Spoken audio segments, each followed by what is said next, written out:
मैं मुसलमान खड़ा हूँ, बीजेपी के गढ़ में खड़ा हूँ, प्रोग्राम में खड़ा हूँ और गर्व से खड़ा हूँ। मुझे क्यों नहीं सता रहे, मुझे क्यों नहीं भला बुरा बोल रहे? वो मुसलमान कहाँ से आ रहे हैं, सताए जा रहे हैं।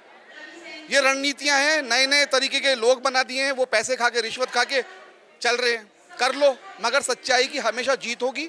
मोदी जी हमारे देश के एक बहुत ही प्यारे प्रधानमंत्री हैं, शायद ही ऐसा कोई प्रधानमंत्री अभी तक आया हो। और आज वही नरेंद्र मोदी जी जो हर मुसलमान के पास जाकर बैठते हैं, अजान के वक्त अपना भाषण बंद कर देते हैं, वही मोदी जी जो रमजान के महीने में सल्लल्लाहु अलैहि वसल्लम हमारे मोहम्मद पाक रसूल अल्लाह के बारे में, उनके बारे में बताते हैं कि ये कितने प्यारे इंसान थे, इनकी बातों को फॉलो करो। वो इंसान खराब हो सकता है, वो इंसान खराब हो सकता है। मैं कह रहा हूँ तौबा करो। और जो ये भड़का रहे हैं लोग, गलत गतिविधियों के लोग, उन सभी के मुंह पर ऐसा तमाचा मारो 2024 में, नरेंद्र मोदी जी को दोबारा वापस बिठा दो, वरना देश का सत्यानाश कर देंगे ये लोग। सर क्या नाम है? मेरा नाम जावेद खान है। जावेद खान जी, क्या कहेंगे ये जो दिल्ली में इस समय राजनीति चल रही है? अरविंद केजरीवाल पिछले कई दिनों से भ्रमण पर निकले हुए हैं, अलग अलग नेताओं से मिल रहे हैं। आज सीपीआई नेता डी राजा से उन्होंने मुलाकात की है और कह रहे हैं ये हमारा समर्थन दे रहे हैं बीजेपी की तानाशाह सरकार के खिलाफ। एक्चुअली देखो, सच जो होता है ना, अभी तक शायद मुझे लगता है जनता को पता ही नहीं है।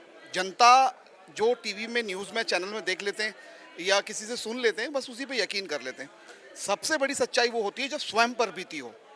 मैंने अभी 2 दिन पहले ही गलती से उनके पानी को पी लिया। हमारे जितने भी इलाके में सब पे वो बिस्लेरी की कैन आती है, 20 रुपए की, 30 रुपए की, तो फिल्टर वाला पानी यूज़ चल रहा है, मगर उनका पानी मैंने गलती से पी लिया।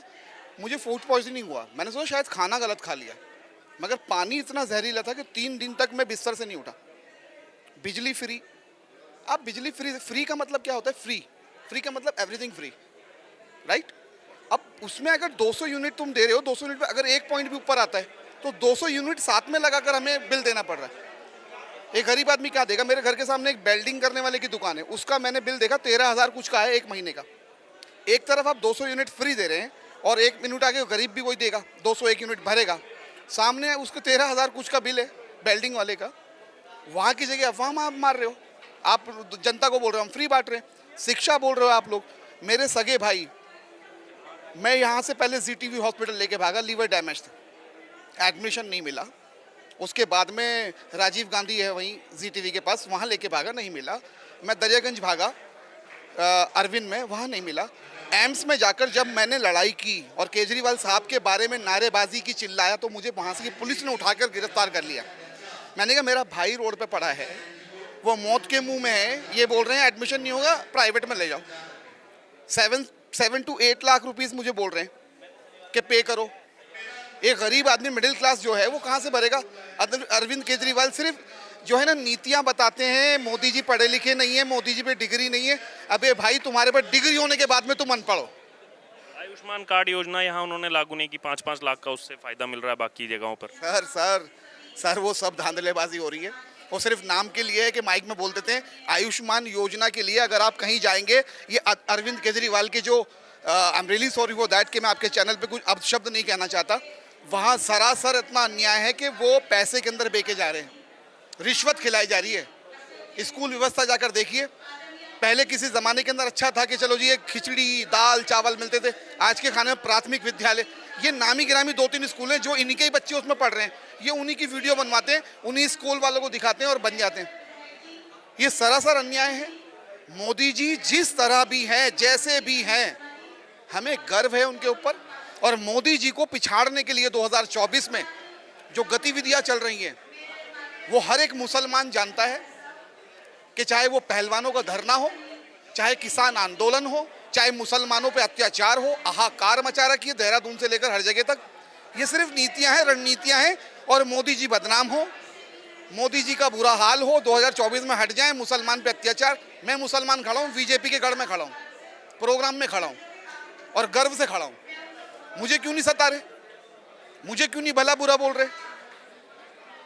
वो मुसलमान कहाँ से आ रहे हैं, सताए जा रहे हैं। ये रणनीतियां हैं, नए नए तरीके के लोग बना दिए हैं, वो पैसे खा के रिश्वत खा के चल रहे हैं। कर लो, मगर सच्चाई की हमेशा जीत होगी। मोदी जी हमारे देश के एक बहुत ही प्यारे प्रधानमंत्री हैं, शायद ही ऐसा कोई प्रधानमंत्री अभी तक आया हो। और मैं उम्मीद करूंगा 2024 में वो प्रधानमंत्री बनकर उभरे। और ये झूठे लोग हैं, मक्कार लोग हैं, अपनी अपनी टीमें बना रहे हैं, एकजुटता हो रहे हैं। और मोदी जी को मुझे पता है कि स्वयं अकेले वो सब पर भारी हैं। ये जो आपने जिक्र किया किसान आंदोलन का, पहलवान आंदोलन का, या फिर उत्तराखंड का जो जिक्र किया, ये कौन लोग हैं जो ये इनको बरगला रहे हैं, इनको झूठ बोल करके आगे एक टूल किट की तरह इस्तेमाल कर रहे हैं? कौन है इसके पीछे? सर वो षड्यंत्र है बहुत बड़ा, और बाय गॉड मैं उसके पीछे हूँ। क्योंकि क्यों कोई न्यूज़ चैनल वाले हैं, जो कुछ न्यूज़ चैनल वाले कनॉट प्लेस में है पालिका बाजार और चांदनी चौक शिव मंदिर, ये 2 अड्डे हैं। 2 अड्डे पर वहाँ पर उनका कब्जा है। जो मुसलमान का ब्लड बोलते हैं कि चेक करो, और वो हमारी औलादे हैं, अल्लाह को गाली, उसको गाली। ये अब गुस्सा हर इंसान को आता है कि रिलीजन पे किसी भी चीज़ के ऊपर आप उनको गलत चीज़ें बोल रहे हो, मगर वो लोग मोदी जी के है ही नहीं। वो नाम मोदी जी का यूज़ करके उनको बदनाम करने की कोशिश है, पार्टी बदनाम करने की कोशिश है। कि हर मुसलमान आज की डेट में जो मोदी जी से नफरत करता है और वो चाहता ही नहीं कि मोदी आए, वो यही कारण है कि वो जो गतिविधियां और जो गलत लोग उनको बदनाम करने की कोशिश कर रहे हैं। मैं आपके चैनल के माध्यम से ये कहना चाह रहा हूं कि कृपया एक मुसलमान की बात पर यकीन करो और 2024 में हमारे आदरणीय श्री नरेंद्र मोदी जी को विजय बनाए। क्योंकि ये जो गतिविधियां चल रही है ना, ये स्वयं मोदी जी को सिर्फ गलत साबित करने के पीछे है कि एक मुसलमान हिंदू आपस में लड़े, मंदिर और मस्जिद के बीच में कहीं नमाज पढ़ने से रोका जा रहा है, कहीं लव जिहाद का मामला हो रहा है, कहीं मर्डर का मामला हो अतीक का, योगी जी को बदनाम के एक मुसलमान को टारगेट किया हुआ। नहीं, सबसे पहले विकास दुबे का इनकाउंटर हुआ था, उसके बाद में अभी भी इनकाउंटर हुआ है। तो बहुत सारे लोग हैं। और मोदी जी ने सोचो कि जो पहलवान हमारे सांसद जी को अरेस्ट करवाने के चक्कर में पड़े हुए हैं, उसी सांसद जी का आपने एक अल्टीमेटम सुना होगा, योगी जी ने पास किया है 60 क्रिमिनल्स रिकॉर्ड, एक चिट्ठी जाहिर की है। उसमें 60 लोगों के नाम है जो क्रिमिनल लिस्ट में हैं। सबसे नंबर 1 पे नाम हमारे सांसद जी का है। अगर योगी जी पक्षपात करते और बीजेपी में सांसद रहने जिन्होंने पहलवान जी उनके पीछे पड़े हुए हैं, योगी जी उनका नाम क्यों डालते? वहां पर हर किसी को हक और इज्जत बराबर से है, चाहे वो किसी भी धर्म जाति का हो। तो Yogi ji is the best. और मैं चाहूंगा कि दिल्ली सरकार के अंदर मेरी दुआ है खुदा से कि अल्लाह योगी को यहाँ लाके बिठा दे, चाहे 2 साल के लिए बिठा दें। दिल्ली का नक्शा अलट पलट। अमित शाह जी एक बार वहाँ से रिक्वेस्ट करके इनको ला दो, ये केजरीवाल जी पता नहीं कहाँ जाएंगे। और मैं सच बोलता हूँ, मुझे किसी से पैसे नहीं मिल रहे, जो मेरा दिल गवाही देता है, बुरा मुझे भी लगता है। बहुत से लोग कमेंट करते हैं, हम जैसे आपसे नॉर्मल आगे बाइट लेने, पूछने, आपका व्यू जानने, तो बहुत से लोग लिखने लगते हैं हाँ जी इनको तो पैसे दिए होंगे बोलने के लिए। नहीं नहीं नहीं, मैं एक सच्चा मुसलमान हूँ, ईमान वाला हूँ। कसम परवरदिगार की, मुझे यहाँ आने के लिए इनविटेशन भी बहुत कम मिला। एक हमारे शास्त्री पार्क से मंडल के जो है महामंत्री हैं बाबू भाई, उन्होंने मुझे यहाँ पे निमंत्रण दिया और मैं अपना सारा समय छोड़कर सिर्फ इसलिए आया, मुझे पता भी नहीं था कि आज यहाँ मीडिया है या इंटरव्यू लगेगा। और मैं बहुत कम बोलता हूँ, मगर जो सच है बाखुदा मैं वो बोलता हूँ। और यकीन मान लो, उन मुसलमानों को कहना चाहता हूँ कि जब अंग्रेज़ आए तब उन्होंने मुसलमान और हिंदू को लड़ाया, और अंग्रेज़ के बाद में ये दूसरे अंग्रेज़ सोनिया जी, राहुल जी, जो आज भोलेपन का नाटक करके आप लोगों के सामने आते हैं, इन लोगों ने सबसे पहले मुसलमान को लड़ाया हिंदू से। इन दोनों को कभी एक होने नहीं दिया। और आज वही नरेंद्र मोदी जी जो हर मुसलमान के पास जाकर बैठते हैं, अजान के वक्त अपना भाषण बंद कर देते हैं, वही मोदी जी जो रमज़ान के महीने में सल्लल्लाहु अलैहि वसल्लम हमारे मोहम्मद पाक रसूल अल्लाह के बारे में, उनके बारे में बताते हैं कि ये कितने प्यारे इंसान थे, इनकी बातों को फॉलो करो। वो इंसान खराब हो सकता है, वो इंसान खराब हो सकता है। मैं कह रहा हूँ तौबा करो।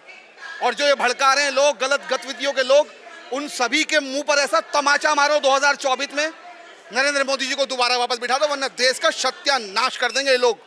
लगातार आरोप प्रत्यारोप की राजनीति दिल्ली में चल रही है, और क्या कहेंगे यहाँ पर आम आदमी पार्टी, जो कभी अरविंद केजरीवाल कहते थे कि हम किसी से समर्थन नहीं लेंगे, उस टाइम कांग्रेस बीजेपी की बात कही थी, लेकिन आज वो लालू यादव से भी मिल रहे हैं।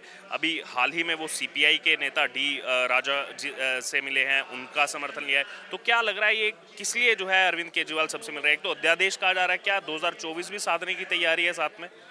ये भैया दिल्ली में बैठा हुआ बहुत ही झूठा मक्कार, और ये सत्ता के लिए किसी भी हद तक गिर जाने वाला आदमी है।